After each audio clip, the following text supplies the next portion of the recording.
நீங்கள் சின்ன வயசில் உங்கள் ட்ராயிங் கிளாஸில் உட்காந்துட்ருக்கீங்க. சம்திங் அந்த ட்ராயிங் எக்ஸாக்டாக காப்பி பண்ணால் மட்டும் போதும். நீங்கள் ட்ரை பண்ணுறீங்க, உங்கள்கிட்ட பென்சில் இருக்கலாம், எரேசர் இருக்கலாம், கலர் இருக்கலாம், பட் ட்ரை பண்ணிக்கிட்டே இருப்பீங்க. எக்ஸாக்டாக அதை காப்பி பண்ணிட்டீங்கன்னா உங்களுக்கு குட் கிடைக்கும், ஒரு மாதிரி கெத்தாக இருக்கும். பட் காப்பி பண்ணலைன்னா ஒரு மாதிரி காமெடியாக, ஒரு சில டைம் ஃபன்னாக கூட அந்த ட்ராயிங் போய் முடியலாம். சம்திங் உங்களுக்கு வந்து பெயிண்டிங்கோ ட்ராயிங்கோ ஏதோ ஒரு விஷயத்த பண்ணிக்கிட்டே இருப்பீங்க. அது வீட்டில் வந்து கூட பண்ணுவீங்க. அப்படியே வந்து அந்த கொஞ்சம் டைம் ஆக ஆக அந்த பீரியட் வந்து பிடி பீரியடுக்கு ரொம்ப வெயிட் பண்ணுவீங்க. எப்போடா அந்த பிடி பீரியட் வரும் அப்படிங்கிற மாதிரி இருக்கும்.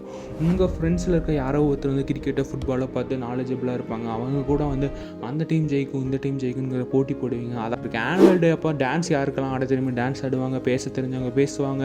சம்திங் உங்களுக்குள்ளே இருக்கிற ஏதோ ஒரு விஷயத்தை நோக்கி நீங்கள் எக்ஸ்ப்ளோர் பண்ணிட்டு ஒரு மாதிரி க்ரியேட்டிவாக ஹாப்பியாக இருப்பீங்க. அப்படியே வீட்டுக்கு வந்தீங்கன்னா உங்கள் தாத்தா பாட்டி இருந்தாங்க, நிறையா ஸ்டோரி சொல்லுவாங்க. அவங்க அப்பா அம்மா அவங்கள பற்றி ஸ்டோரி நிறையா சொல்லுவாங்க. அதே நேரத்தில் வந்து வீக்லி வந்து கிடைக்கிற ஒரு மூவிஸ் ஆகட்டும், டெய்லி பார்க்குற மியூசிக் சேனல் ஆகட்டும், சம்திங் ஏதோ ஒரு விஷயத்தை புதுசாக டிஸ்கவர் பண்ணணும், இல்லாட்டி ஏதோ ஒரு விஷயத்தை கற்றுக்கணும், ஒரு மாதிரி லேர்னிங் மோடியே க்ரியேட்டிவாக ஹாப்பியாக போயிட்டுருக்கும். பட் இப்போ கரண்ட்டில் பார்த்தீங்கன்னா எல்லாருமே கான்ஸ்டன்ட் ப்ரெஷரோட எதுக்கு எதை பண்ணிக்கிட்டோன்னு தெரியாத மாதிரி ஓடிட்டுருக்கோம். மோஸ்ட் ஆஃப் த டைம் நம்ம எங்கே ஸ்பெண்ட் பண்ணுறோம்? சோஷியல் மீடியாவில் யாரு கூட யாரோ ஒருத்தர் யாருன்னே தெரியாதவனை பார்த்து நம்ம இன்ஸ்பயர் பண்ணுறோமா, இல்லை வந்து மோட்டிவேஷன் ஆகிறோமா, இல்லைன்னா பொறாமப்படுறோமா, எதுனே தெரியாத அளவுக்கு ஆகிட்டோம். ஓவர் த டைம் இது ஆக ஆக நம்ம யாருங்கிறது நமக்கு தெரியறதில்ல. ஸோ அப்படியே கொஞ்சம் வளர வளர ஒரு வேலைக்கு போக போக உங்களுக்குள்ளே இது விஷயத்த ஸோ இஎம்ஐ, கான்ஸ்டன்ட் ப்ரெஷர், பணம், புகழ், இது ஏதோ ஒன்று கோசம் ஓடிக்கிட்டே இருக்கணும், ப்ரெஷராகவே இருக்கணும். இது இருக்கணும், ஆனால் தப்பு கிடையாது. பட் ஓவர் த டைம் இது இருந்துகிட்டே இருந்துச்சுன்னா அது உங்களுக்கு பிரச்சனையாக மாறிடும். ஸோ உங்களை பற்றி உங்களுக்கு தெரியாமல் போயிடும். ஒரு ஃப்ரீ டைம், ஒரு ஹாபி, ஒரு எக்ஸ்ப்ளோர், இது எதுவுமே இல்லாமல் லைஃபே ஒரு மாதிரி டல்லாக, ஒரு மாதிரி எம்டியாக தான் இருக்கும். ஸோ மேபி உங்கள் லைஃப்பில் இந்த மாதிரி ஒரு விஷயத்தை ஃபீல் பண்ணிங்கன்னா உங்களோட கேரக்டர் ஆகட்டும், உங்களை பற்றி விஷயம் தெரிஞ்சுக்கிட்டாகட்டும், இந்த ஹாபிஸ் ஹெல்ப் பண்ணும். ஸோ வாங்க உள்ளுக்குள்ளே போகலாம். ஹாபிஸ்னால் என்ன? எனக்கு பிடிச்சிருக்கு பண்ணுற ஒரு பொழுதுபோக்கோசரம் பண்ணக்கூடிய ஒரு விஷயமாக கூட இருக்கலாம். மோஸ்ட்லி எந்த ஒரு ப்ரெஷரும் இல்லாமல் உங்களுக்கு ஃப்ரீ டைமோ இல்லாட்டி உங்களுக்கு பிடிச்சிருக்கு அதனால் பண்ணுறாங்கிற விஷயத்தோடு பண்ணலாம். இன்னொரு விஷயம், இதனால் பணமோ புகழோ இந்த மாதிரி எந்த ஒரு விஷயம் வருங்கிற எதிர்பார்ப்பு இல்லாமல் பண்ணணும். இது எல்லாமே வரும், அது செகண்டரி ரீசன். ஒரு தேர்ட் ரீசனாக கூட இருக்கலாம். பட் இது எதுவுமே இல்லாமல் எனக்கு பிடிச்சிருக்கு பண்ணுறேன், இதில் சம்திங் க்யூரியாசிட்டியாக இருக்குது, சம்திங் அமைதியாக இருக்குது, சம்திங் இது பண்ணும் போது எனக்கு ஏதோ ஹாப்பியாக இருக்குது அப்படிங்கிற விஷயத்துக்கோசரம் மட்டுமே பண்ணுற ஒரு விஷயமா இருக்கணும். ரெண்டாவது விஷயம், ஹாபிஸ் பண்ணும்போது என்ன ஆகும்? உங்களுடைய விஷயங்கள், உங்களுக்கு பிடிச்ச விஷயங்கள் பண்ணும்போது உங்களை பற்றி தெரிஞ்சுக்கிறதுக்கான டைம் அதிகமாகும். அதே நேரத்தில் எப்போவுமே இருக்கிற கான்ஸ்டன்ட் ப்ரெஷர் கம்மியாகி உங்களை வந்து பெட்டராக திங்க் பண்ண வைக்கும். அதே நேரத்தில் உங்களை வந்து ஒரு பெட்டரான பர்சனாக அந்த சொசைட்டிலாம் மாற்ற ஹெல்ப் பண்ணும். ஒரு யூனிவர்சிட்டி ஸ்டடி என்ன சொல்லுதுன்னா, இன்றைக்கி இருக்கிற கரண்ட் ஜென்ரேஷன் மோஸ்ட்லி ப்ரெஷரான சுச்சுவேஷனில் மட்டுமே வளர்கிறாங்க. ஸோ இதனால் பலவிதமான டிசீஸ் அண்ட் மென்டல் ப்ரெஷர் அதிகமாகிட்டே வருதுங்கிறாங்க. ஸோ இதை கம்மி பண்ணுறதுக்கு ஹாபி வந்து ஹெல்ப்ஃபுல் பண்ணதாமா மைண்ட்ஃபுல்னஸ். ஸோ ஹாபிஸ்னால் என்ன வகையான ஹாபிஸ் வேணாலும் இருக்கலாம். ஸோ நான் எப்படி ஸ்டார்ட் பண்ணுறது, இது எல்லாத்துக்குமே நான் ஸ்டெப் பை ஸ்டெப் சொல்யூஷன் சொல்கிறேன்.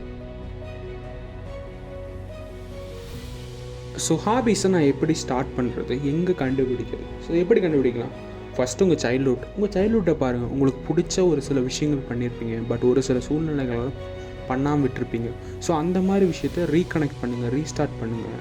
ஸோ அது வந்து உங்களுக்கு ஹெல்ப்ஃபுல் பண்ணும் உங்களுடைய ஹாபிஸை கண்டுபிடிக்கிறதுக்கு, இல்லாட்டி சம்திங் உங்களுக்குள்ளே ஒரு விஷயத்தை டெவலப் பண்ணுறதுக்கு. ஸோ ரெண்டாவது விஷயம் என்னென்னா, ஒரு சில விஷயங்கள் பண்ணுவீங்க, பட் அது பண்ணும்போது உங்களுக்கு டைம் போகிறதே தெரியாது. தயவு செஞ்சு ரீல்ஸ் அண்ட் சினிமாவை விட்டுருங்க. அதை தவிர ஏதோ ஒரு விஷயங்கள் பண்ணுவீங்க, ஒரு மாதிரி எனர்ஜெட்டிக்காக அந்த டேவை ஃபுல்ஃபில் ஆன மாதிரி இருக்கும். ஸோ அந்த மாதிரி விஷயங்களை பண்ணுறது. மூணாவது விஷயம், பெஸ்ட்டு வேணுன்னு என்ன சொன்னால் எக்ஸ்பெரிமெண்டல் பண்ணலாம். உங்களுக்கு ஒரு சில விஷயங்கள் பிடிக்கும், பட் அது பிடிக்குமா பிடிக்காதுங்கிறது வந்து நீங்கள் எக்ஸ்பெரிமெண்ட் பண்ணி பார்த்தா தான் தெரியும். ஸோ மல்டிபிள் டைப் ஆஃப் ஹாபிஸை எடுத்து ஒவ்வொரு ஹாபிஸ்க்கு ஒரு டைம் கொடுத்து எக்ஸ்பெரிமெண்ட் பண்ணுங்கள். உங்களுக்கு எது செட் ஆகுதோ அதை நீங்கள் வச்சுக்கலாம். நாலாவது விஷயம், இன்ஸ்பிரேஷன் எடுக்கிறது. யாரோ ஒருத்தர் உங்களுக்கு பிடிச்ச ஒரு ஆக்டரோ இல்லாட்டி உங்களுக்கு பிடிச்ச ஒரு விஷயத்தில் ஃபீல்டில் சாதிச்சவங்க இருப்பாங்க. ஸோ அவங்கள இன்ஸ்பிரேஷனாக வச்சு கூட அந்த ஹாபிஸை எடுத்துக்கலாம். ஸோ இப்போ ஹாபிஸை சூஸ் பண்ணியாச்சு. நான் எப்படி ஸ்டார்ட் பண்ணுறது? இதில் நிறையா ஹாபிஸ் இருக்குது. Chess, cricket, carrom board, coding, musics, photography, gardening. ஒரு சில பேரில் சிம்பிளாக ஆர்ட் பண்ணுவாங்க, வுட்டில், பேப்பர், இந்த மாதிரி மல்டிபிள் டைப் ஆஃப் இருக்குது. இதில் ஏதோ ஒன்று சூஸ் பண்ணிட்டீங்க. முதல் விஷயம், எடுத்தோடனே மாஸ்டர் ஆக முடியாது, எடுத்தோடனே நல்லாவும் பண்ண போகிறது கிடையாது. ஸோ ஒரு 21 to 30 டேஸ் வந்து நீங்கள் மொக்கையாக தான் பண்ண போகிறீங்கிறத ஃபிக்ஸ் பண்ணிடுங்க. அதே நேரத்தில் பர்ஃபெக்டாக வருங்கிறத எதிர்பார்க்காதீங்க. பர்ஃபெக்டாக இது கிடையாது. ஸோ ரெண்டாவது விஷயம், யாருக்கிட்டையும் நீங்கள் ரெகனைசேஷன் எதிர்பார்க்காதீங்க. ஐயோ இது கிடைக்குமா அது கிடைக்குமா. நோ, நான் பண்ணுறேன், எனக்கு பிடிச்சிருக்கு, நான் பண்ணிகிட்ருக்கேன் அப்படிங்கிற மைண்ட் செட்டை வச்சுக்கோங்க. மூணாவது விஷயம், நீங்கள் ஆரம்பத்தில் ஸ்டார்ட் பண்ணும் போதில் ஒரு வாரம் நல்லா தான் இருக்கும். அதுக்கப்புறம் நீங்களே ஆட்டோமேட்டிக்காக விட்டுருவீங்க. ஏன்னா இன்றைக்கி நம்ம நிறையா சோஷியல் மீடியா யூஸ் பண்ணி பார்த்துட்டோம், நிறையா இன்ஸ்டன்ட் கிராட்டிஃபிகேஷன் கிடைக்க ஆரம்பிச்சிருச்சு. ஸோ அதனால் நம்மளுக்கு பொறுமைங்கிற விஷயம் ரொம்ப ரொம்ப கம்மியாகிடுச்சு. ஸோ ஃபஸ்ட்டு ஒரு வாரம் 2 வாரத்துக்கு வந்து அதாவது சிம்பிளாக ஸ்டார்ட் பண்ணுங்கள். ஒரு 20 minutes or 30 minutes or 10 minutes கூட இருக்கலாம். ஸோ ஸ்டார்ட் பண்ணிட்டு டெய்லி அந்த ஒர்க்கை நான் பண்ணியிருக்கேன், டெய்லி அதை முடிச்சுட்டு நான் தூங்க போகிறேன், இல்லாட்டி நான் டெய்லி முடிச்சுட்டு தான் காஃபி குடிப்பேன், இல்லை டெய்லி முடிச்சுட்டு நான் சாக்லேட் சாப்பிடுவேன். இந்த மாதிரி விஷயங்களை செட் பண்ணுங்கள். ஸோ டெய்லி கண்டினியூஸாக பண்ண ஆரம்பிங்க. ஸோ கண்டினியூஸாக பண்ண உங்களுக்கு வந்து அதில் வந்து ஒரு ஃப்ளோ கிடைக்கும். அது வந்து உங்களுக்கோட அடாப்டேஷன் வரும்.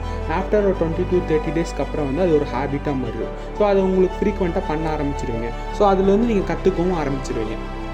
ஸோ அதனால உங்கள் டோட்டல் என்விரான்மெண்ட்டும் மாறும், உங்களோட வே ஆஃப் திங்கிங், ஷார்ப்னஸ், அதே மாதிரி ஸ்ட்ரெஸ்ஸும் கம்மியாகும்.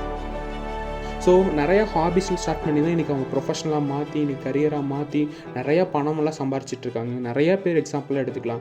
மேபி அதுவும் கூட உங்களோட கரியராக கூட மாற்றலாம். பட் ஸ்டார்ட் பண்ணுங்கள், எந்த ஒரு எதிர்பார்ப்பும் இல்லாமல் பண்ணுங்கள். அதே மாதிரி உங்கள் என்விரான்மெண்ட்டை மாற்றுங்க, உங்கள் கூட இருக்கிறவங்களையும் மாற்றுங்க. சம்திங் ஒரு விஷயத்தை நம்ம சேஞ்ச் பண்ணலாம். எப்போவுமே வந்து ஒரு ஃபிக்ஸ்டான ஒரு ரொட்டீனில் இல்லாமல் சம்திங் உங்களுக்கு பிடிச்சதுக்கோசரம் உங்களுக்காக ஒரு சில விஷயங்களை வந்து நீங்கள் பண்ணி தான் ஆகணும். அதில் டெஃபினட்டாக ஹாபிஸ் ஒன்று தான். ஸோ இன்றைக்கே எனக்கு ஸ்டார்ட் பண்ணுங்கள். மேபி நான் எதாவது தப்பு பண்ணியிருந்தால் மறக்காமல் கமெண்ட் பண்ணிட்டு போடுங்க. நிச்சயமாக இந்த வீடியோ பிடிச்சிருந்தால் லைக் அண்ட் ஷேர் பண்ணுங்கள். Thank you all.